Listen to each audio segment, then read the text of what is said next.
Takulandirani pano pa Samamveta YouTube channel.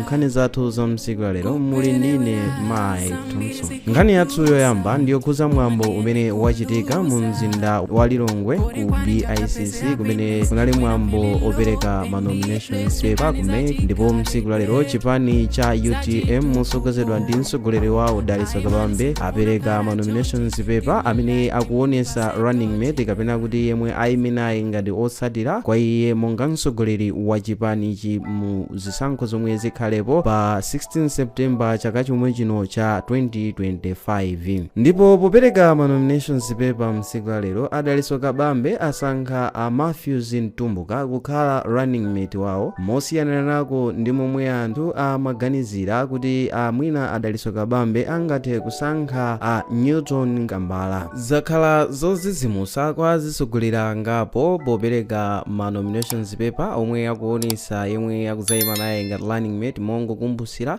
monga adachitiranso modzidzimutsa mtsogoleri wa chipani cha DPP yemwe adakapereka dzina la Anthu. Musiku la lero tikukamba kuti Daliso Kabambe asankha a Ndizomwe ngati yemwe ayime naye pa zisankho za pa 16 pano. Ndipo nkhani yathu yachiwiri msiku la lero ndiyoti bungwe la MISA Malawi ladzudzula chipani cha DPP kamba ka mamembala awo omwe adalesa atolankhani kujambula nthawi yomwe mtsogoleri wa chipanichi apita muthalika amalankhula kumwambo opereka nominations paper ku bungwe lija la MEC lomwe amaonesa yemwe akudzayima nawo ngati wachiwiri wawo pa zisankho za pa 16 September pano. Polankhulapo wapampando wa bungweli a Gordon Matonga adadzudzula Samia Suleiman omwe adaonedwa akuopseza mtolankhani nthawi yomwe amajambula zithunzi. Pambali pa zimenezi anthu ena omwe anaperekeza mtsogoleri adalanda zipangizo za atolankhani ndipo mmodzi mwa anthuwa a Samia Suleiman adalanda zipangizo ponena kuti zikusokoneza mtsogoleri wawo pa nthawi yomwe amalankhula. Izi zidachititsa kuti atolankhani alephere kujambula live broadcasting yomwe imachitika ku BICC ndipo adandaula kuti kumeneku ndiko kuphwanya ufulu wa atolankhani. Ndipo posiriza adapempha kuti atolankhani ayenera ufulu wawo kutetezedwa ingakhale mu nyengo ya zisankho zomwe zikubwerazi. Nkhani yathu yachitatu msiku la lero ndiyakuti wachiwiri kwa mtsogoleri wa chipani cha Ford Timothy Ntambo wati siwokondwa ndi alliance yomwe chipani chake cha Ford yachita ndi chipani cha DPP.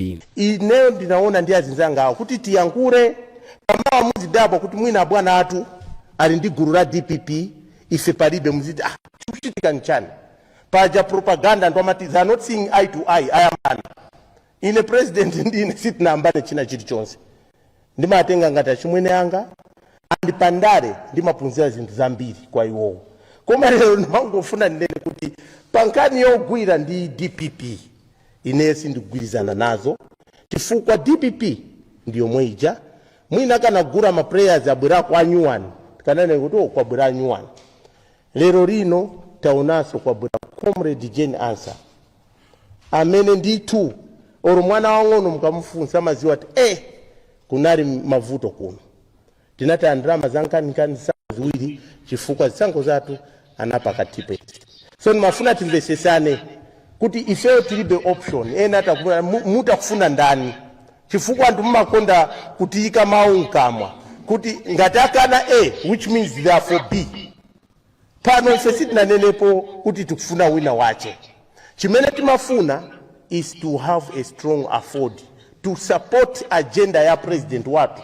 Iye wati chipani cha DPP chili ndi zolakwika zochuluka zomwe chakhala chikuchita ndipo adati mgwirizano omwe wachitikawo wachitidwa ndi achihana. Ndipo iye adati chipani cha DPP ndi chomwechi chinali ndi mavuto pa nkhani ya zisankho za 2019 ndipo mu nthawi imeneyo MEC chairperson anali a Jane Answer ndipo bwalo la milandu litaunika nkhani panapezeka kuti zisankho zinaberedwa ndipo pano mtsogoleri wa chipani cha DPP yemweyu watenganso a Jane Answer omwe waatenga kuzayima nawo ngati running mate wake amene anathandiza kuberedwa kwa zisankho za 2019 kotero chipani cha DPP sichinachitebe reform ndipo alliance yomwe achita akungofuna kuthandizikirapo koma alibe masomphenya okonza dzikoli. Uku kudali kulankhula kwa wachiwiri kwa mtsogoleri wa chipani cha Ford Atimofe Ntambo, ndipo adawonjezera kunena kuti kumbukirani nthawi yomwe Bingu Wamuthalika atasankhidwa kukhala vice president wa chipani cha UDF, pamapeto pake adayambisa chipani chake cha DPP zomwe zidaonesa kuyipa mtima kwake atatha kuyikidwa pabwino, ndipo posiriza adati iye sakuchitira kampeni chipani cha DPP mu misonkhano yomwe iye akhale akuchita, ndipo ponjezerapo adati ali ndi maganizo otulukanso chipani cha